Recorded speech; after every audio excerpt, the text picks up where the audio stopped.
Muy buenas noches, mis hermanos. Que Dios les bendiga grandemente. Agradecemos a Dios otro privilegio que nos concede de vivir otro día más y de poder estar aquí en esta noche compartiendo con ustedes la bendita palabra del Señor. Y agradecemos a Dios por todos los hermanos que están allí conectados, otros quizás después, pero queremos pregonar la palabra del Señor, queremos pregonar el mensaje del Señor en esta noche.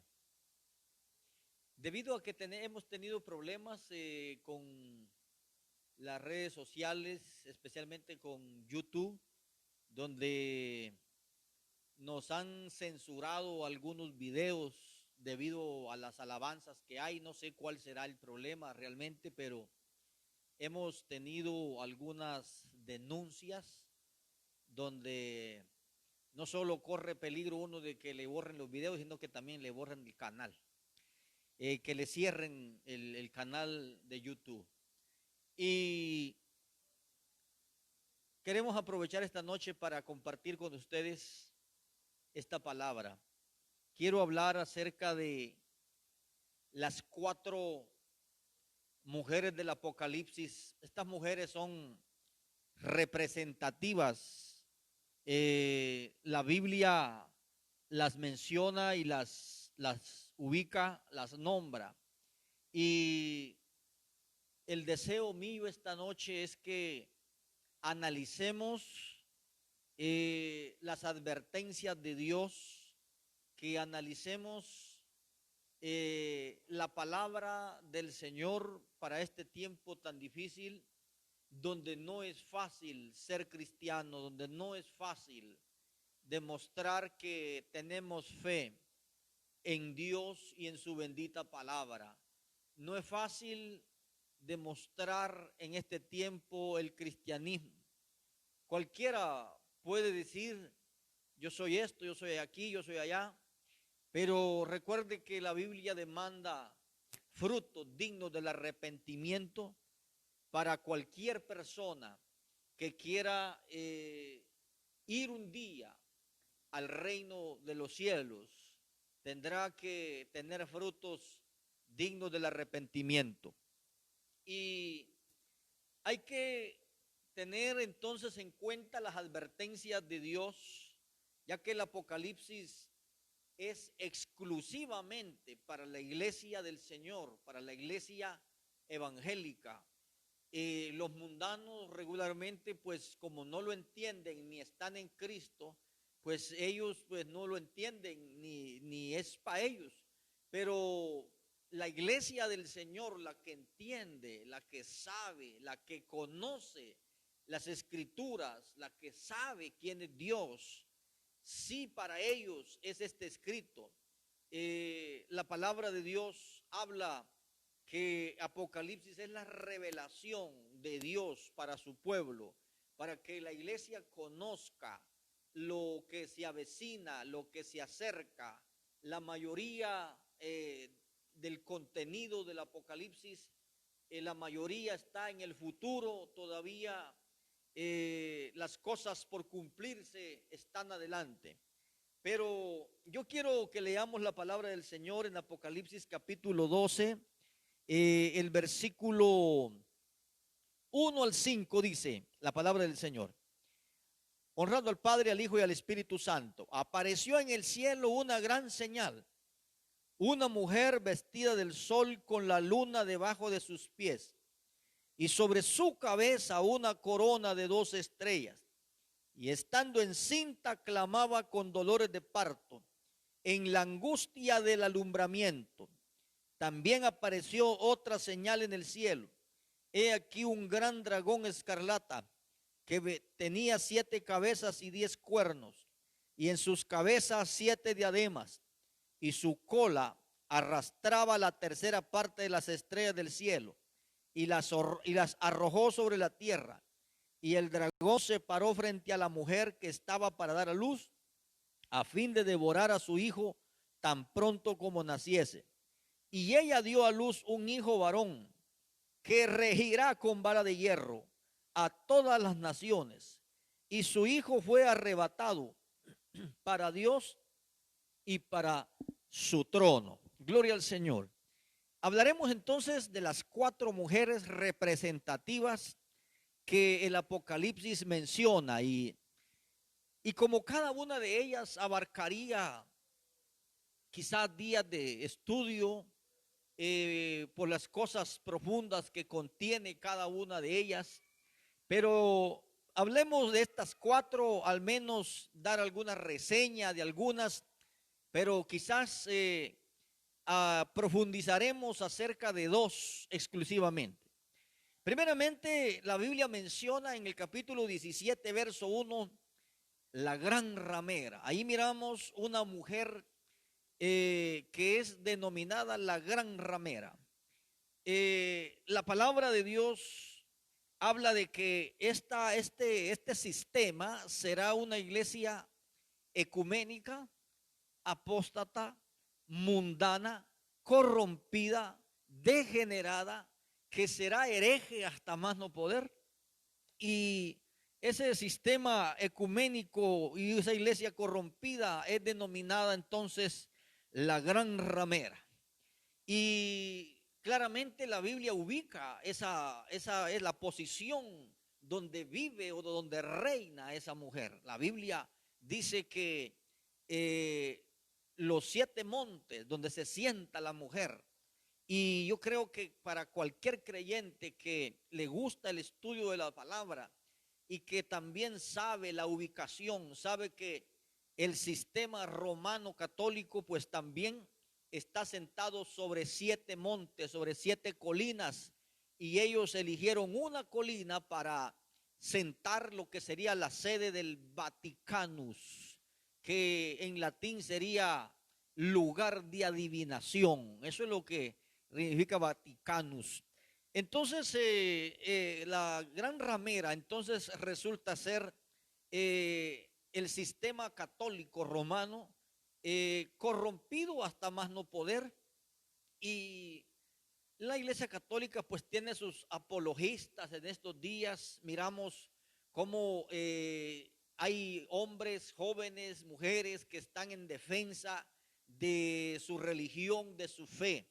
Y miramos apologistas defendiendo las herejías de la iglesia católica. Y tenemos a Luis Toro, Rafael Díaz y otros más que figuran en la lista de apologistas, pero aún así a la iglesia católica no le alcanza para defender toda su fornicación religiosa, no le alcanza para defenderse, porque la sentencia de Dios está dada sobre este sistema, sobre esta mujer que la Biblia, el Apocalipsis, el Espíritu de Dios la llama la gran ramera, que sería la iglesia apóstata, ecuménica, herética y corrompida hasta más no poder.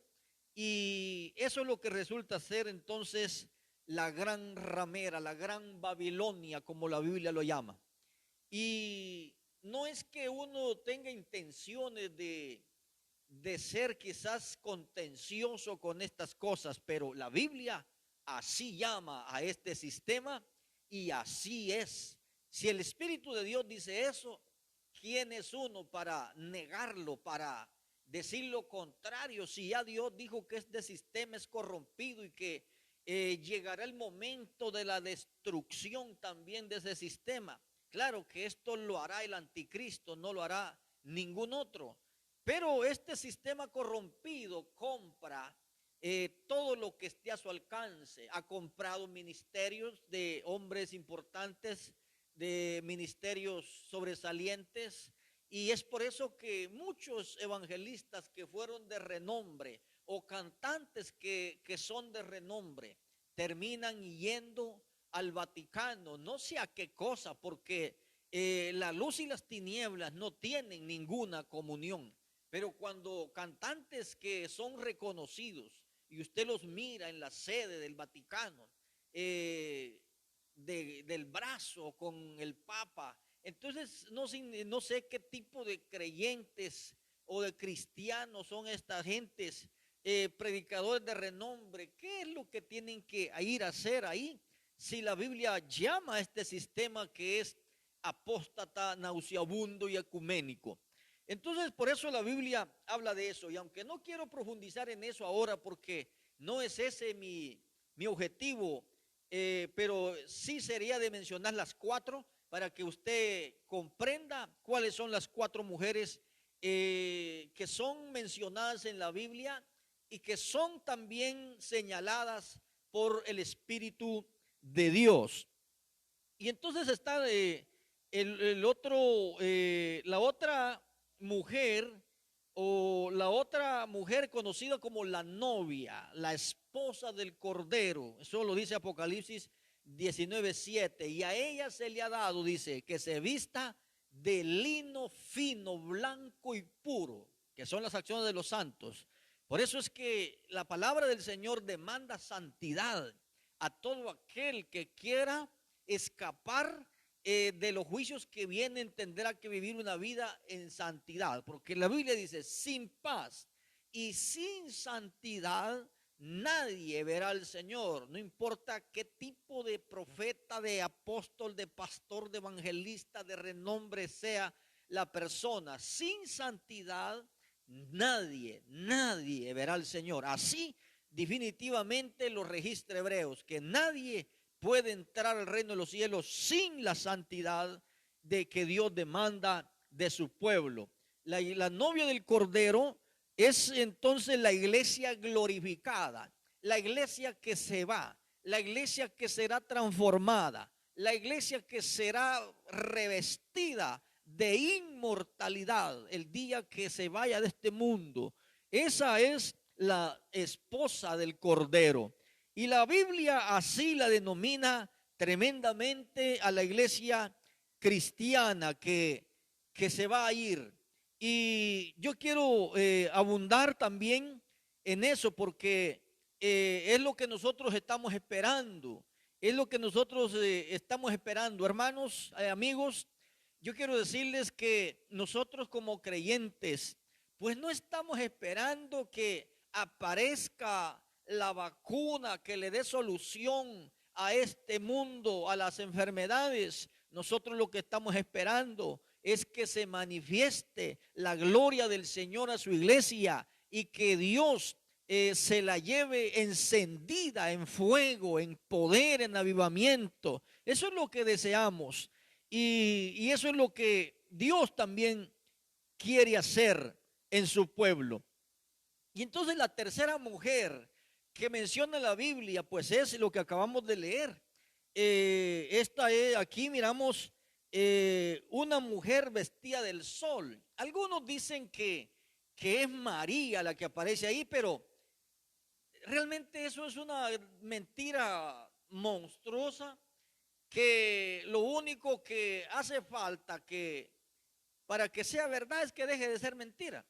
Y entonces no es así. La mujer del Apocalipsis, del capítulo 12, la mujer vestida del sol, con la luna debajo de sus pies y una corona de 11 estrellas, dice la palabra del Señor. Pues nos recuerda aquel sueño que tuvo José, donde él soñó que el sol y la luna y 11 estrellas se inclinaban a él, y Jacob lo entendió muy bien, porque le dijo: ¿acaso vendremos yo y tu madre a postrarnos delante de ti?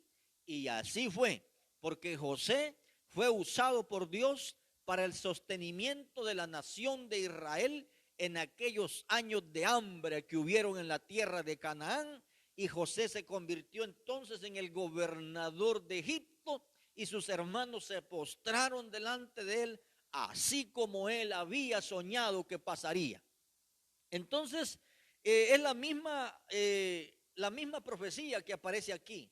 Por eso es que sabemos que es la nación de Israel, y ningún otro país, ningún otro pueblo ha sufrido tantas persecuciones, tantos holocaustos como la nación de los judíos. Recuerde que Jesús dijo en el Evangelio de Juan que la salvación viene de los judíos.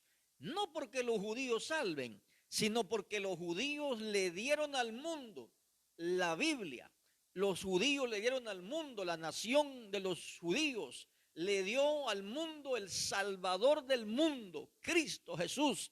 Entonces, como desde el principio del mundo había una profecía que estaba escrita en Génesis 3:15, que el Señor le prometió allá en el huerto del Edén, le prometió al diablo que de la descendencia de la mujer se levantaría uno que le aplastaría la cabeza y que habría una enemistad necesaria, enemistad que ha traído varias dificultades y muchos problemas a la tierra, porque Satanás comenzó entonces a matar a todos los justos que Dios levantaba, a todos los que Dios levantaba para darles la línea mesiánica. El enemigo intentó hacer fracasar a esa gente, manchándolos con el pecado, arruinándolos con la maldad. Pero Dios, que nunca deja de trabajar, que nunca deja de obrar, siempre ha encontrado a una persona a quien ponerle la bendición para que continúe con el proyecto. Entonces se estableció que habría una enemistad necesaria. Fíjese cómo dice la Biblia: enemistad habrá entre ti y la simiente de la mujer. Entonces, qué tremendo es eso, porque una de las cosas que la Biblia también condena de nosotros los cristianos es que dice, Santiago 4:4 dice: oh almas adúlteras, ¿no sabéis que la amistad con el mundo es enemistad contra Dios? O sea, cuando nosotros estamos en el mundo, pero no somos del mundo, hay una enemistad que es necesaria para que la iglesia se mantenga aparte, se mantenga limpia, se mantenga lejos de la contaminación. Pero cuando la iglesia hace amistad con el mundo, entonces se vuelve enemiga de Dios. Y entonces se vuelve una iglesia manchada, una iglesia que no sirve para ser la luz del mundo ni la sal de la tierra, sino que es tinieblas sobre las tinieblas. Y eso es lo que Dios ha condenado todo el tiempo. Por eso es que debe haber una enemistad necesaria entre la simiente de Dios y la simiente del reino de las tinieblas. Por eso es que Dios exige una santidad de su pueblo, para que se marque la diferencia, para que se marque la diferencia entre los que son hijos de Dios y los que son hijos del diablo. Mucha gente dice: yo soy hijo de Dios. Claro, todos en la tierra fuimos hechos por la mano de Dios, pero hijos de Dios solamente los que le reciben, y a los que le reciben Dios les da potestad de ser hechos hijos de Dios. Y entonces eso es lo que la palabra de Dios enseña acerca de esa profecía que se cumplió entonces cuando Cristo vino al mundo. Cuando llegó el cumplimiento del tiempo, Dios envió a su Hijo nacido de mujer, dice Gálatas 4:4, que lo envió hecho súbdito a la ley. Es decir, que el Señor vino a esta tierra en el cumplimiento del tiempo. Y la palabra de Dios, así como lo registra aquí Apocalipsis capítulo 12, cuando dice que la mujer estaba encinta y clamaba con dolores de parto en la angustia del alumbramiento, porque la nación de Israel es la que ha tenido estos grandes problemas en el mundo. Ningún otro pueblo ha tenido tantas dificultades como ellos, porque el dragón odia a la nación de Israel. Israel está rodeado de enemigos, está rodeado de gente que los aborrece, que quisieran borrarlos de la tierra. ¿Y por qué? Uno se pregunta: ¿y por qué ese odio? ¿Por qué el odio de las naciones contra Israel?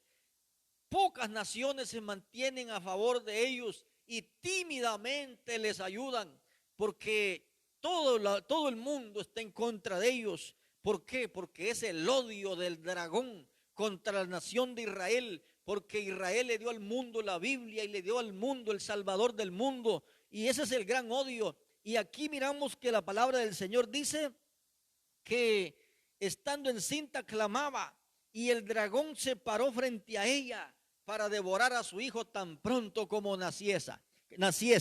Pero dice la palabra del Señor que ella dio a luz un hijo varón. Fíjese cómo Dios también, el Espíritu Santo se adelanta, el Espíritu de Dios se adelanta a decir que es un hijo varón. No como están diciendo algunos. Yo escuchaba a un predicador de cierto país que decía que Dios es mujer, dando a entender y favoreciendo a los grupos lésbicos que existen en el mundo y poniéndose del lado de la gente que se corrompe en esta tierra. Pero aquí claramente Dios dice que es un hijo varón.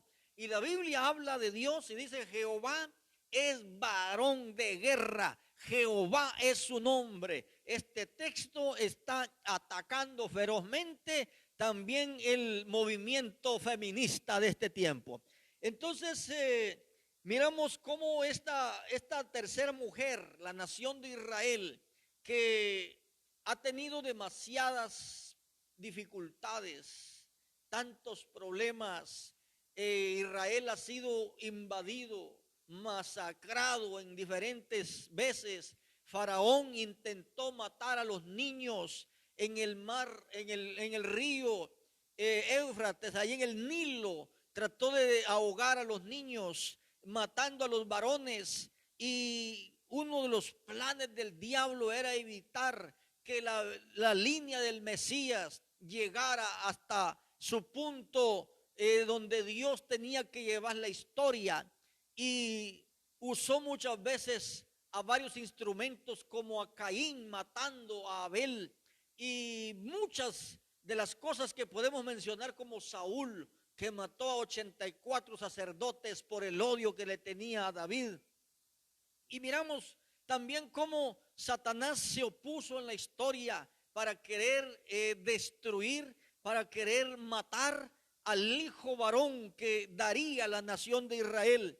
Y hoy nosotros miramos cómo también Israel está rodeado de enemigos y que le acechan y que le aborrecen por el mismo odio que el dragón metió en los corazones de esta gente. Entonces hay una enemistad que es necesaria. Nosotros no podemos ser amigos del mundo, no podemos ser amigos de los que aborrecen a Dios. Claro, no estamos hablando de ser nosotros aborrecer, de odiar, no es eso, pero sí tenemos que hacer la diferencia. Dice la Biblia: entre lo santo y lo profano, dice Ezequiel, no hicieron ninguna diferencia. Entonces miramos que nosotros tenemos la obligación de ser en este mundo diferente, de ser en este mundo la diferencia, porque somos el pueblo del Señor, la iglesia del Señor. Y aunque hoy miramos una iglesia pálida, enferma, triste, agobiada, que no se le ve el resplandor que Dios quiere que tenga, pero en algún momento Dios intervendrá en su iglesia, porque el proyecto de Dios tendrá que avanzar hasta el último momento. Entonces estas mujeres son representativas, tanto la gran ramera como la novia del Cordero, que es la iglesia, y la nación de Israel, que ha sido la que ha jugado un papel importante en el desenvolvimiento de las profecías. Porque ¿de dónde eran los profetas? Eran profetas hebreos. ¿De dónde eran los apóstoles? Eran apóstoles hebreos también. y Jesús mismo nació allí en la nación de Israel porque era la promesa que Dios le había hecho a Abraham, y Satanás y el diablo habían quedado sentenciados allá. La muerte quedó sentenciada, Satanás quedó sentenciado en el huerto del Edén, la serpiente antigua, como se le conoce al diablo, que tiene muchos nombres que se le dan. Y miramos que ese es un cartel que tiene Satanás de sus nombres maquiavélicos y malignos que aparecen en la Biblia, como Lucifer, diablo, Beldiad, adversario, Satán. Todos esos nombres hablan de su maldad, hablan de su engaño, hablan de su obra, como dijo Jesús, cuando habla de lo suyo habla, porque él es mentiroso desde el principio. Entonces, Israel ha tenido esas batallas con el dragón, pero en la gran tribulación, cuando la iglesia ya se haya ido, Satanás volcará todo su odio contra la nación de Israel y los perseguirá. La nación de Israel le estorbará al anticristo, porque la nación de Israel enviará al mundo 144,000 judíos ungidos por el Espíritu de Dios a predicar al mundo entero. Serán los misioneros de la gran tribulación y tendrán los dos testigos. Entonces el anticristo le molestará a la nación de Israel y se volverá contra ellos y los perseguirá despiadadamente, e Israel volverá a huir como en el pasado a Petra Masada, donde allí tienen ellos escrita la Biblia en las piedras y todo eso, precisamente para ese tiempo tan duro en el cual se habrá de enfrentar la nación de Israel, la angustia de Jacob, la apretura de Jacob, como se le conoce en los escritos de los profetas. Entonces tenemos a esas tres mujeres que la Biblia menciona. La otra mujer que menciona la Biblia, y la dejé de último porque esa es la que nos va a detener un momentito, y quiero darle primeramente las citas bíblicas donde están las cuatro mujeres. Apocalipsis 17:1 habla de la gran ramera. Apocalipsis 19:7 habla de la novia del Cordero, de la esposa del Cordero. Y el capítulo 12 habla de la mujer vestida del sol, la nación de Israel. Y aquí viene la cuarta mujer, que es la más peligrosa que podemos mencionar. Y esta se encuentra en Apocalipsis 2:20. La otra mujer que la Biblia la menciona con nombre es Jezabel. ¿Qué es lo que hace Jezabel? En los días en que el apóstol Juan le escribió a las 7 iglesias, el Espíritu Santo detectó un principado dentro de la iglesia que operaba, y se lo dijo al pastor de la iglesia y le dijo: pero tengo contra ti que tienes a esa mujer Jezabel, que se dice profetiza y que engaña a mi pueblo y los contamina, haciéndolos fornicar y haciéndolos comer cosas sacrificadas a los ídolos. Eso es lo terrible. Esta mujer es la que más daño le ha hecho a la iglesia evangélica, porque no hay otro espíritu más terrible que le haga daño a la iglesia del Señor como el espíritu de Jezabel metido dentro de la iglesia del Señor, y hace 2000 años ya estaba metido dentro de la iglesia del Señor. No digamos ahora, en este tiempo donde la apostasía ha crecido, donde el engaño se ha expandido, donde el evangelio corrompido, mundano y apóstata que le han predicado a mucha gente los ha torcido del camino, los ha sacado fuera de la línea del camino, porque hay mucha gente que piensan que Dios está con ellos. Y yo quiero decirles que hay una profecía triste, hay una profecía lamentable. El libro de Cantares dice: mi amado está tras la celosía, mirando por la ventana. Quiere decir que el Señor no está adentro, Él está afuera, mirando desde allá hacia adentro. La iglesia lo tiene afuera, porque tristemente, hermanos, a la iglesia se le metió de todo y dejaron entrar todo con tal de tener un público grande, de tener un número grande y la jactancia de decir, tengo una mega iglesia. Pero yo quiero decirles, hermanos, que el Señor se queja de eso y dice, yo estoy a la puerta y llamo. Fíjese que el Señor está afuera. Yo estoy a la puerta y llamo.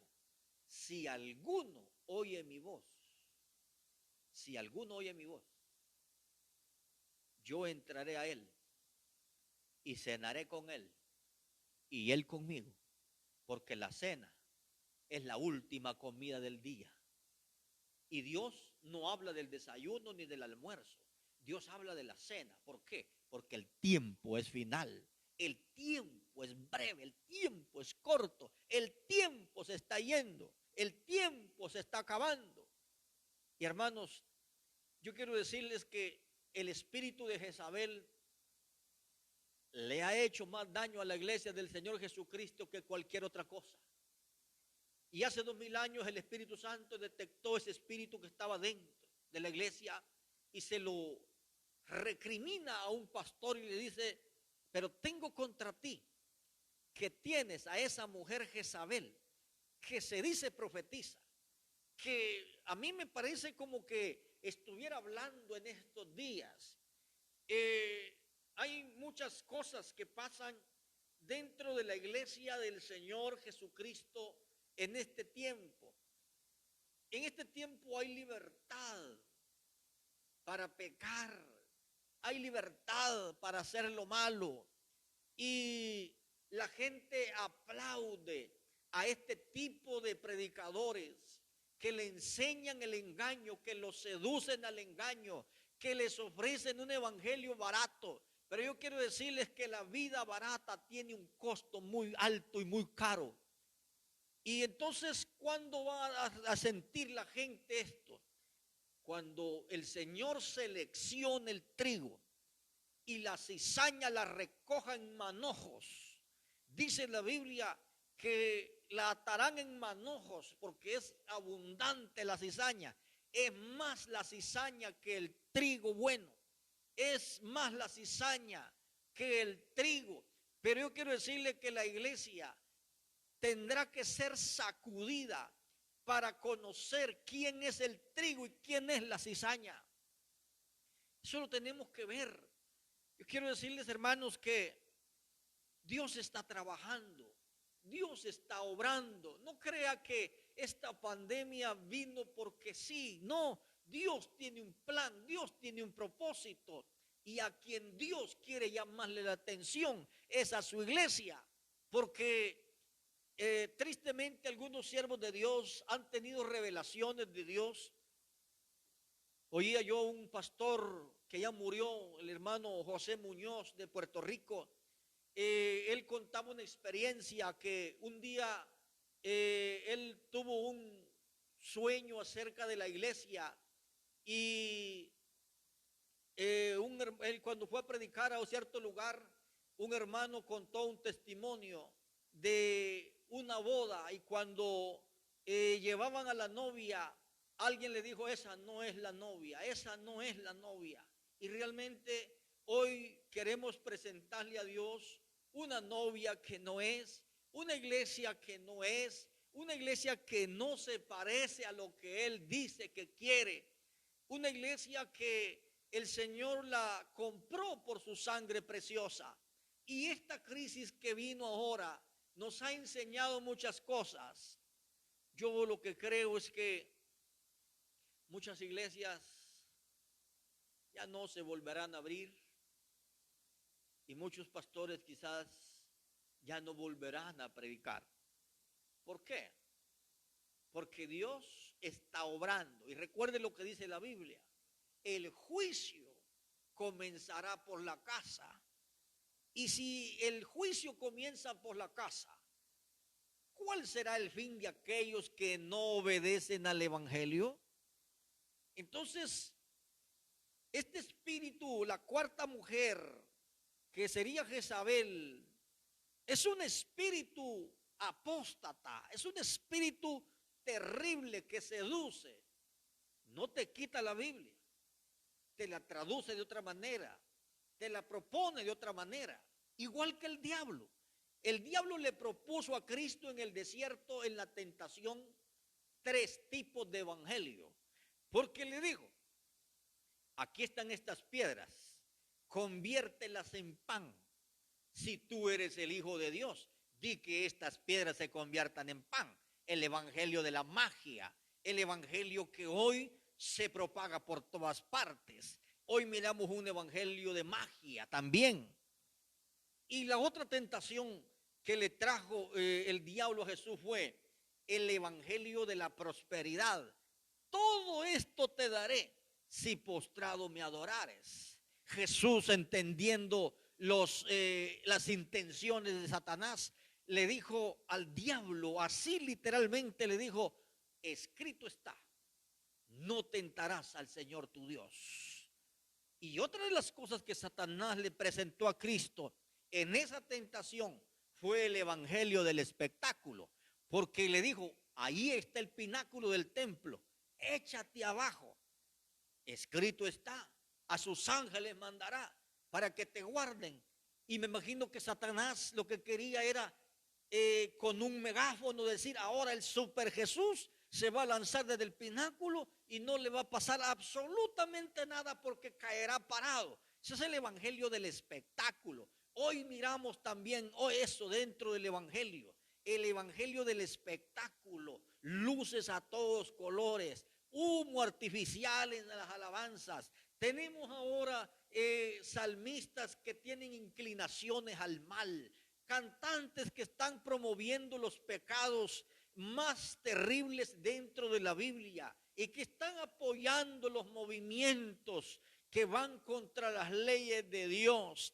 Y eso es lo que el espíritu de Jezabel ha hecho dentro de la iglesia: levantar cantantes, levantar salmistas, levantar predicadores que le hagan daño a la iglesia del Señor. Pero hay de ellos, porque viene juicio también para ellos, porque está escrito en la palabra del Señor acerca de la vanidad del pueblo de Dios.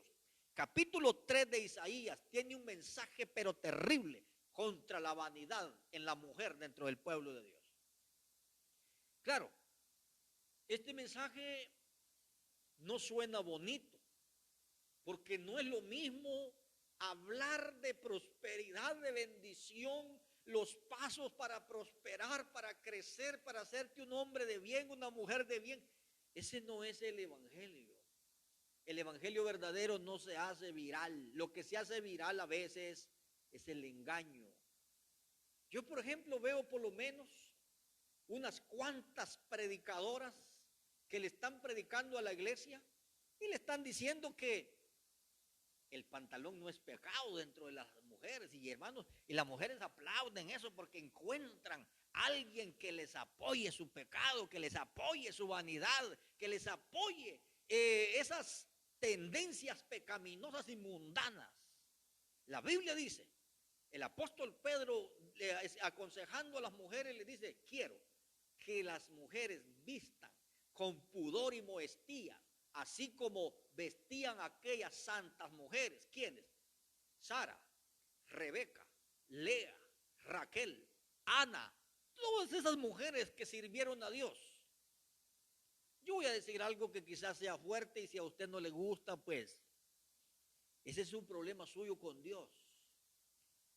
Y si me quiere eliminar, pues también. Pero si Dios se llega a llevar una mujer empantalonada en el rapto de la iglesia, le va a tener que pedir Dios entonces perdón a las mujeres de 1930, de 1940 y de 1950 y las demás atrás, porque ellas sí pagaron un precio por servir a Dios. Pero ahora tenemos predicadoras yo no tengo miedo de decirlo, está como esta predicadora de la República Dominicana, Yesenia Ten, que es la que promueve muchas cosas y mucha gente le encanta compartir eso. Y hay otra que también le encanta meterle a la iglesia cizaña.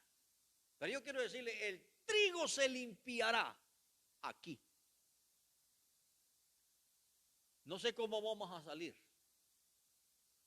pero yo realmente ese espíritu de Jezabel no lo quiero dentro de mí, ni lo quiero aplaudir, ni lo quiero propagar. Yo sé, mucha gente me ha sugerido, usted habla muy duro, usted es muy tajante. Ese es el evangelio que aprendí de los que fueron mis pastores. Ese fue el evangelio que yo aprendí de la Biblia. Ese es el evangelio que yo aprendí de las Sagradas Escrituras. Y Dios no cambia. Dios no cambia. Entonces, la mujer más peligrosa para la iglesia evangélica ha sido esta mujer llamada profetisa, que se dice profetiza. Hoy hay que tener cuidado. Estas 4 mujeres son representativas, pero 2 de ellas son fatales. La gran ramera y ya Jezabel juntas son una potencia terrible que pueden estrangular a muchos evangélicos. Yo por lo menos no predicaré a favor del mundo, ni predicaré tampoco para que la iglesia se corrompa. Porque yo no busco la fama ni el dinero. Lo que busco es que mi Señor sea honrado, que mi Cristo sea venerado. Y el Señor tiene esa pregunta. En el evangelio, en el libro de Malaquías, el Señor tiene esa pregunta. Capítulo 1. Dice, si yo soy Señor, ¿dónde está mi temor? Y si yo soy Padre, ¿dónde está mi honra? Porque el Hijo honra al Padre y el siervo honra a su Señor. Quiero decirles, hermanos, el espíritu más dañino para la iglesia evangélica es Jezabel. Y serán pero millones de evangélicos que se van a perder por ese espíritu, porque ellos no se volvieron a la Biblia, sino que se dejaron arrastrar por ese espíritu. La iglesia del Señor puede que hoy esté en silencio y que esté callada, pero el Dios del cielo está trabajando. El Dios del cielo está obrando. Quiero decirles que esa es la razón por la cual hoy la iglesia del Señor está como está, terriblemente corrompida y dañada. Unas situaciones difíciles que se ven dentro del evangelio hoy en día debido a ese espíritu y a esa potestad satánica llamada Jezabel que está metida dentro de la iglesia. Pero donde hay una iglesia de santidad, esos creyentes son tildados de chapados a la antigua, gente ignorante, son tildados de gente pesimista, legalista. Entonces es que es terrible lo que hoy nosotros vemos. Por eso es que la palabra de Dios nos dice que nosotros debemos vivir en paz y en santidad. Que Dios le bendiga en esta hora. Quiero hacer una oración en esta hora. Padre, en el nombre del Señor Jesucristo, te alabo, Dios, y te bendigo en esta hora por el privilegio que me das, Padre, de poder, Dios mío, dirigirme a la audiencia de Facebook, Padre Santo. Señor mi Dios, yo sé que no es fácil predicar la palabra.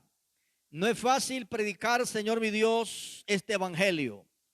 Pero yo te ruego en esta hora, oh Dios, que tu misericordia y que tu gracia, Señor, sea derramada, Padre, sobre tu iglesia y sobre tu pueblo, Señor mi Dios. Padre Dios, en esta hora te ruego que nos ayudes y nos bendigas. Tu palabra dice, y limpiará su era, Señor, y recogerá el trigo en el granero. Señor mi Dios, en esta hora, Padre, yo te ruego, Dios mío, que bendigas a tu iglesia y a tu pueblo. En el nombre de Jesús, te lo suplico en esta hora, Señor. Gloria a Dios. Que el Señor le bendiga a cada uno en esta hora, hermanos. Que Dios le guarde. Será hasta la próxima. Gloria a Dios.